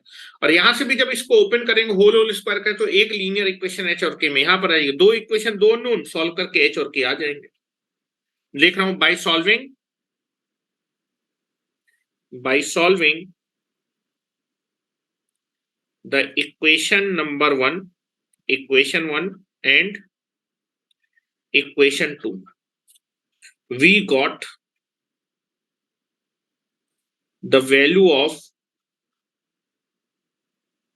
h एंड k, और h और k आते ही आपका सरकम सेंटर के कोऑर्डिनेट आ जाएंगे। तो एक तो तरीका ये है, तीसरा तरीका भी बता देता हूं।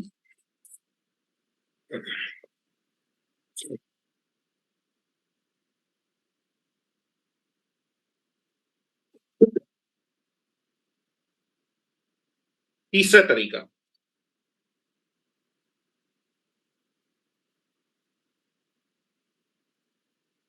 और बेटा अगर आपको सरकम सेंटर के कोऑर्डिनेट मालूम चल गए, वर्टेक्स ए के कोऑर्डिनेट मालूम है, तो ये जो ओ डैश ए डिस्टेंस है यही आपकी सरकम रेडियस होती है, कैपिटल आर, ये भी निकल आती है डिस्टेंस फार्मूले से।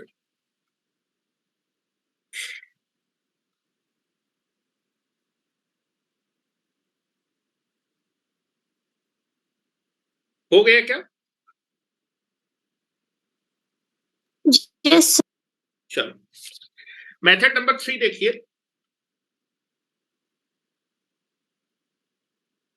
मेथड नंबर 3,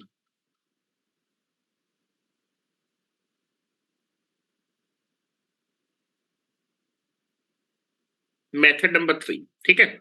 मेथड नंबर 3 क्या है, जरा देखिए जरा, सरकम सेंटर है क्या आपका, जो है सरकम सेंटर क्या होता है, ये जो मेरे पास तीन परपेंडिकुलर बाइसेक्टर हैं, ये तीन परपेंडिकुलर बाइसेक्टर हैं, ये तीन परपेंडिकुलर बाइसेक्टर जिस पॉइंट पे मीट करेंगे वही आपका जो पॉइंट है वो क्या है, सरकम सेंटर। इसके कोऑर्डिनेट निकालने हैं, तो आप क्या करिए कि इन तीनों परपेंडिकुलर बाइसेक्टर में से दो परपेंडिकुलर बाइसेक्टर की इक्वेशन निकाल लीजिए।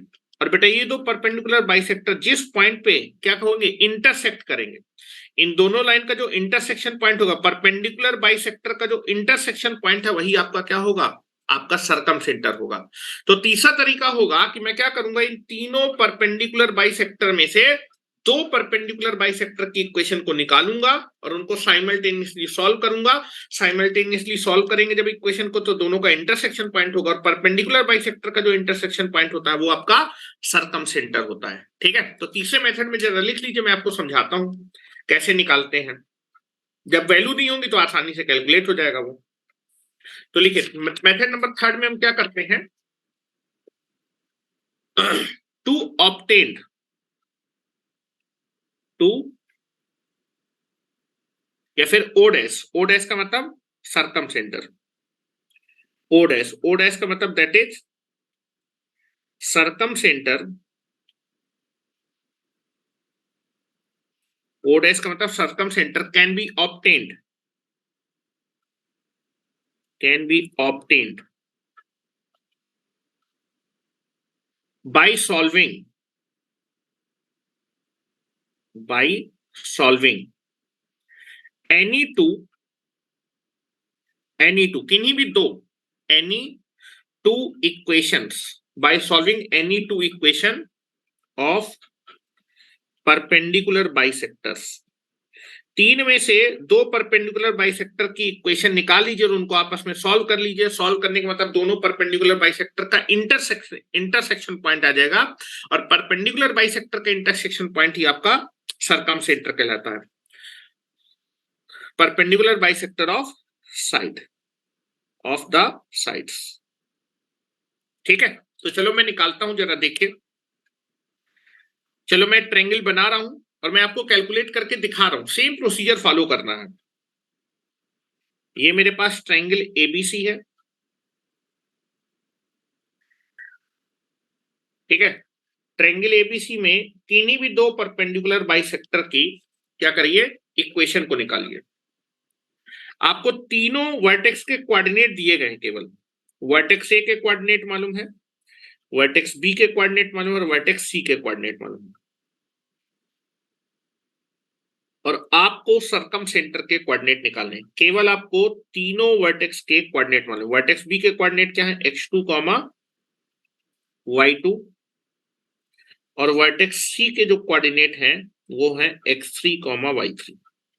ठीक है, तीनों वर्टेक्स के आपको कोऑर्डिनेट मालूम है और आपको सर्कमसेंटर के कोऑर्डिनेट निकालने। ये सर्कमसेंटर ओडेस, इसके कोऑर्डिनेट निकालने। ठीक है, अब सर्कमसेंटर क्या हो, तीनों साइड्स के जो परपेंडिकुलर बाइसेक्टर है, आपके बीसी साइड का ये परपेंडिकुलर बाइसेक्टर है, this is a perpendicular bisector. ये जो आपके पास मैंने लाइन खींची है, ये लाइन आपके बीसी लाइन पे क्या है, परपेंडिकुलर है, और बेटा उसके मिड पॉइंट से पास हो रही है। This is point M, this is M1। Now AC line का जो परपेंडिकुलर बाइसेक्टर है, now this is AC line का ये परपेंडिकुलर बाइसेक्टर है, ये एसी लाइन पे परपेंडिकुलर है, ये लाइन एसी लाइन पे परपेंडिकुलर है, और ये बेटा एसी के मिड पॉइंट से पास हो रही है, तो दिस इज द एसी का परपेंडिकुलर बाइसेक्टर है। और बेटा इसी तरह मैं एबी का परपेंडिकुलर बाइसेक्टर खींच रहा हूं, this is the perpendicular bisector of AB line. ये 90 डिग्री है और ये बेटा AB लाइन का मिड पॉइंट है M3।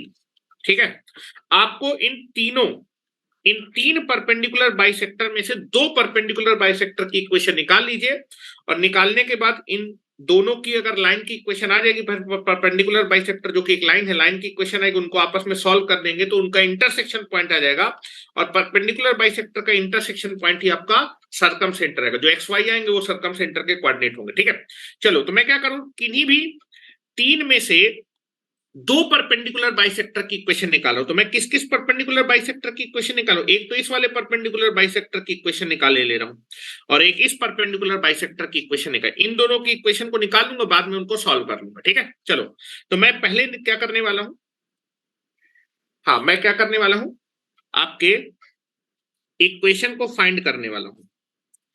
Find the equation of perpendicular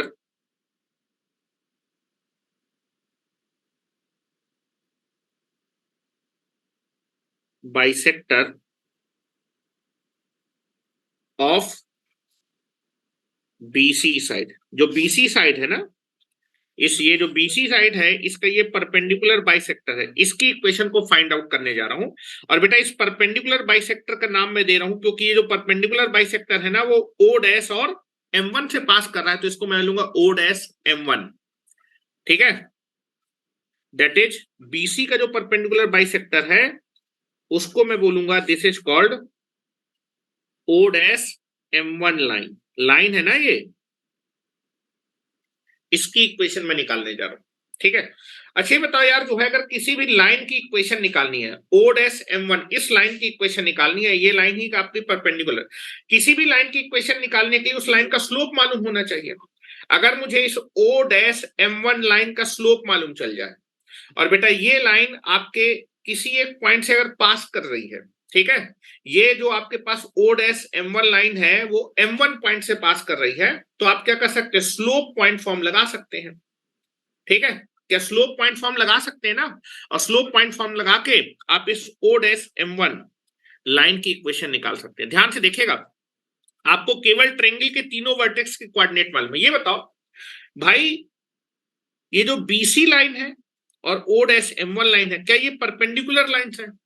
अगर ये दोनों लाइन परपेंडिकुलर हैं तो इन दोनों लाइन का जो स्लोप का प्रोडक्ट होगा वो -1 होगा।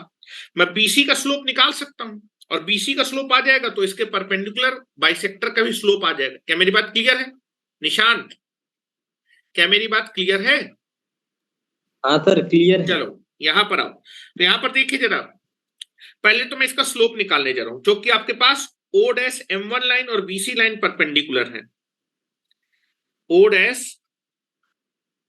M1 एंड BC लाइन कैसी है, परपेंडिकुलर। ये दोनों लाइन आपकी परपेंडिकुलर है। तो अगर बेटा ये दोनों लाइन परपेंडिकुलर है, ठीक है, तो आप क्या करेंगे, दोनों लाइन का, इन दोनों परपेंडिकुलर लाइन का जो स्लोप होगा, slope of O dash M1 line और स्लोप ऑफ BC लाइन, इन दोनों लाइन अगर दो परपेंडिकुलर लाइन का जो स्लोप का प्रोडक्ट होता है -1 होता है, BC का स्लोप निकाल सकते हैं क्योंकि BC जो लाइन है वो इन दो पॉइंट से होके जा रही है, तो इसका स्लोप निकाल सकते हैं। इसका स्लोप आ जाएगा तो आपके पास दैट इज इसका स्लोप आ जाएगा, slope of O dash M1 line, मतलब परपेंडिकुलर बाइसेक्टर का स्लोप आ जाएगा -1 upon slope of BC line. और BC लाइन का स्लोप आप निकाल सकते हैं y2 - y1 divided by x2 - x1 के फॉर्मेट से। तो यहां से स्लोप आ जाएगा this is -1 upon y3 - y2 divided by x3 - x1, x3 - x2, and this is nothing but equal to minus x3 - x2 whole divided by y3 - y2। ये आपका slope आ गया इस लाइन का, इस लाइन का स्लोप आ गया, ये जो परपेंडिकुलर बाइसेक्टर है O डैश M, इसका स्लोप आ गया। अच्छा ये जो लाइन है वो किस पॉइंट से पास कर रही है, M1 पॉइंट से पास कर रही है। अगर मुझे इस पॉइंट के कोऑर्डिनेट मालूम चल जाए तो काम बन जाएगा। ये बताओ जो M1 है क्या वो B और C का मिड पॉइंट है? M1 B और C का क्या है, मिड पॉइंट है। तो क्या मिड पॉइंट के कोऑर्डिनेट नहीं निकाल सकते? M1 के कोऑर्डिनेट निकाल सकते हैं। ठीक है, तो लिख रहा हूं, चूंकि M1 is the midpoint of B and C, B और C का मिड पॉइंट है, इसलिए M1 के जो कोऑर्डिनेट होंगे वो क्या हो जाएंगे बेटा, M1 के कोऑर्डिनेट बताओ, हेलो, इनका मिड पॉइंट है तो मिड पॉइंट का फार्मूला x1 + x2/2 और y1 + y2/2। तो यहां से आपके पास आ जाएगा M1 के कोऑर्डिनेट हो जाएंगे x2 + x3/2 and that is y2 + y3/2। क्या मेरी बात क्लियर है? पॉइंट M के तुम्हें कोऑर्डिनेट मालूम है मेरे भाई, पॉइंट M1 के कोऑर्डिनेट मालूम है, x कोऑर्डिनेट है x2 + x3/2 और बेटा y कोऑर्डिनेट है y2 + y3/2। अब जो है ये बताओ, जो O डैश M1 लाइन है उसका तुमको स्लोप मालूम है, और बेटा ये एक पॉइंट से पास उसके कोऑर्डिनेट मालूम है, तो स्लोप पॉइंट फॉर्म लगा सकते हैं। तो इक्वेशन जो होगी that is equation of O dash M1 line, मतलब पहले परपेंडिकुलर बाइसेक्टर की इक्वेशन होगी। इक्वेशन का फार्मूला क्या होगा? Hello, y minus y1, hello, जो पॉइंट से, जिस पॉइंट से पास करती लाइन उसका y कोऑर्डिनेट, उसको y1 बोलते हैं। m क्या होगा? x माइनस x1, ठीक है, इस पॉइंट से पास हो रही है, तो स्लोप पॉइंट फॉर्म लगा देंगे, दैट इज y माइनस, ये जो पॉइंट है जिससे ये लाइन पास करे उसका y coordinate, that is nothing but the कितना है, y2 plus y3 by 2 is equal to slope of o dash M1 line, और ब्रैकेट में क्या आ जाएगा बेटा? This is x minus x1, x1 की जगह क्या लिख देंगे? पॉइंट का x coordinate, x2 plus x3 by 2, बस वैल्यू रख दीजिए, तो यहां से आपका y और x में एक लीनियर इक्वेशन आ जाएगी, लाइन की इक्वेशन आ जाएगी, y minus y2 plus y3 by 2। Slope कितना है बेटा? This is minus y3 minus that is x3 minus x2 divided by y3 minus y2, and this is nothing but the x minus x2 plus x3 by 2. This is the equation. ये आपके पास पहले perpendicular bisector की equation आ जाएगी। इसी तरह आप किसी दूसरे परपेंडिकुलर बाइसेक्टर की इक्वेशन निकालिए, दिस द इक्वेशन नंबर 1, और दोनों को आपस में क्या करेंगे? सॉल्व करेंगे, ठीक है। ये पहली इक्वेशन आ गई, इसको लिख लीजिए पहले।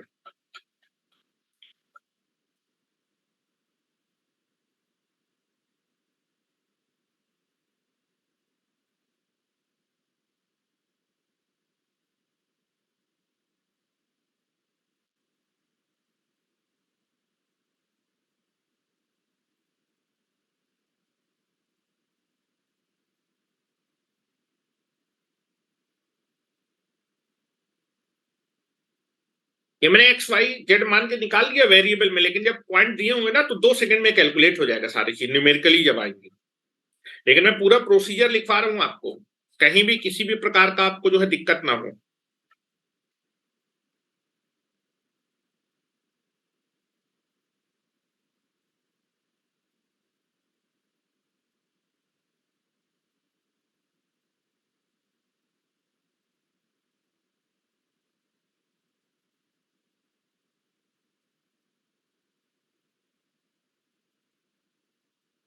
हो गया।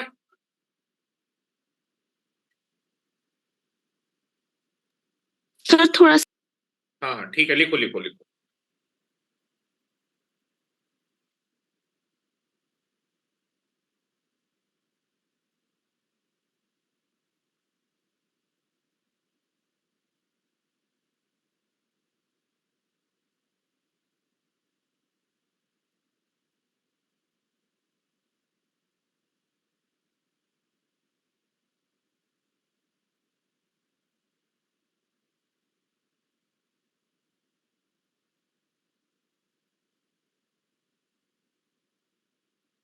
हो गया हो गया, सर। चलो चलिए, अब हम लोग क्या करने वाले हैं, हम लोग बेटा ये जो एसी लाइन है ना, इसका ये जो परपेंडिकुलर बाइसेक्टर है ओ डैश M2, इस परपेंडिकुलर बाइसेक्टर की इक्वेशन आप इसकी भी निकाल सकते हैं, ओ डैश M3 भी निकाल सकते हैं, कोई दिक्कत, लेकिन मैं इस वाले परपेंडिकुलर बाइसेक्टर की इक्वेशन निकालने जा रहा हूं, ठीक है। तो नेक्स्ट लिखिए, उसके आगे एक और इक्वेशन बनाने जा रहा हूं। Find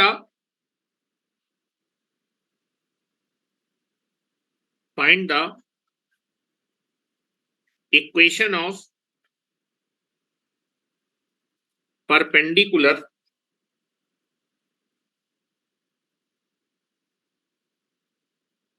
bisector of AC side, और एसी साइड का जो परपेंडिकुलर बाइसेक्टर है उसका नाम है ओ डैश M2 लाइन। इस लाइन की इक्वेशन निकालने जा रहा हूं। परपेंडिकुलर बाइसेक्टर लाइन है, लाइन की इक्वेशन निकालने जा रहे हैं। चलो, तो सबसे पहले आप क्या करेंगे, यहां देखिए आपके पास जो है ये जो ओ डैश M2 लाइन है और बेटा ये जो एसी लाइन है, ये दोनों परपेंडिकुलर लाइन है। तो O डैश M M2 और AC लाइन कैसी है, परपेंडिकुलर। दो परपेंडिकुलर लाइन का जो स्लोप का प्रोडक्ट होता है वो -1 होता है। तो slope of O dash M2 and that is slope of AC line, इसका प्रोडक्ट -1 होगा। AC लाइन का आप स्लोप निकाल सकते हैं। AC लाइन, इस AC लाइन के दैट इज आपको वर्टेक्स के कोऑर्डिनेट मालूम है तो इसका स्लोप निकाल सकते हैं, क्योंकि आपको कोऑर्डिनेट जो दिए गए हैं वो आपको वर्टेक्स के दिए गए, ठीक है। तो दैट इज नथिंग बट यहां से आपके पास परपेंडिकुलर बाइसेक्टर जो है, perpendicular bisector O dash M2, इसका स्लोप मालूम चल जाएगा -1 upon slope of AC line. और स्लोप ऑफ AC लाइन निकालने के लिए आप क्या कर सकते हैं, 2 पॉइंट से होके जाने वाली लाइन का स्लोप निकाल लीजिए। हेलो क्या आएगा, hello that is y2 minus y1 divided by x2 minus x1। आप इसको यूज कर सकते हैं, ठीक है। Now this is y2 minus y1 divided by x2 minus x1। तो यहां से आ जाएगा y1 माइनस y3 और ये पलट जाएगा। जब पलट जाएगा तो this is equal to minus x1 minus x3 divided by y1 minus y3। ये स्लोप आ गया। अब बेटा ये जो हमारे पास इस परपेंडिकुलर बाइसेक्टर स्लोप आ गया, ये परपेंडिकुलर बाइसेक्टर M2 पॉइंट से पास कर, M2 बेटा आपके A और C का मिड पॉइंट है, तो M2 पॉइंट के कोऑर्डिनेट निकाल लीजिए। M2 पॉइंट के कोऑर्डिनेट क्या होंगे बेटा, x1 प्लस x3 बाई 2 और y1 प्लस y3 बाई 2। अब आप देखिए आपके पास ये जो परपेंडिकुलर बाइसेक्टर्स का स्लोप भी मालूम है और वो M2 पॉइंट से पास हो रहा है, तो स्लोप पॉइंट फॉर्म लगा देंगे तो आपके पास इक्वेशन आ जाएगी। So that equation of O dash M2 line. Now this is y minus y1. What is the y coordinate of the point? This is the y coordinate. That is, this is y1 plus y3 by 2 is equal to slope कितना है बेटा? What is the slope? Slope ये लिखा हुआ है. This is minus x1 minus x3 divided by y1 minus y3. X minus x1. Now this is what is the x1? Now this is the x1. x1 की value है this is x1 plus x3 by 2. ये आपके पास equation आ जाएगी दूसरे perpendicular bisector. अब इन दोनों equation को solve करके आप एक्स वाई की वैल्यू निकालें, एक्स वाई इनका इंटरसेक्शन पॉइंट होगा और इन दोनों परपेंडिकुलर बाइसेक्टर का जो इंटरसेक्शन पॉइंट है वही मेरा कौन सा सेंटर होगा, circumcentre. This the equation number 2। इसको भी लिख लीजिए, फिर आगे लिखता हूं।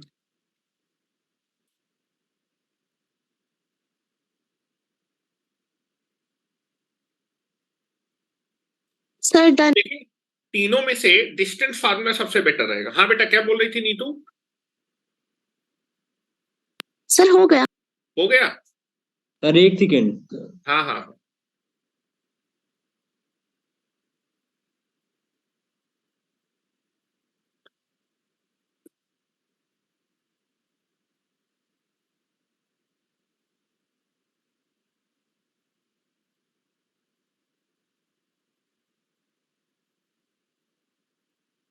तो नीचे लिख रहा हूं bye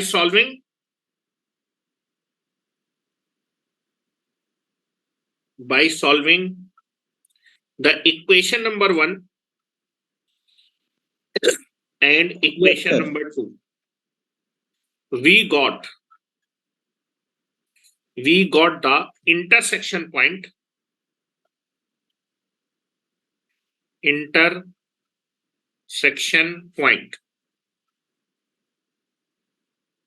of O dash M1 line, मतलब पहला perpendicular bisector and O dash M2 line दूसरे पर, दोनों परपेंडिकुलर बाइसेक्टर का इंटरसेक्शन पॉइंट होगा। और परपेंडिकुलर बाइसेक्टर का अगर इंटरसेक्शन पॉइंट मिल गया तो इंटरसेक्शन पॉइंट ही क्या होता है, that is circum centre. That is we got the intersection point of O dash M1 line and O dash M2 line, which is the circumcenter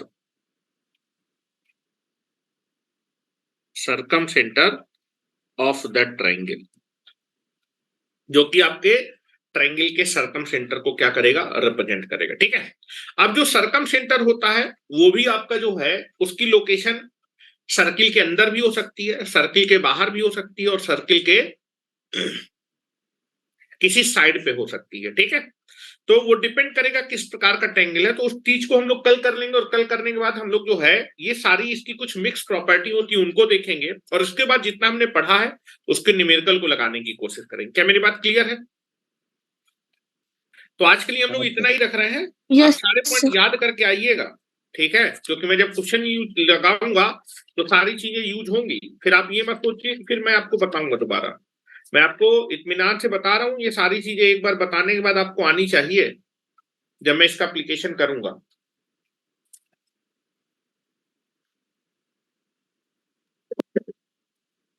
हो गया?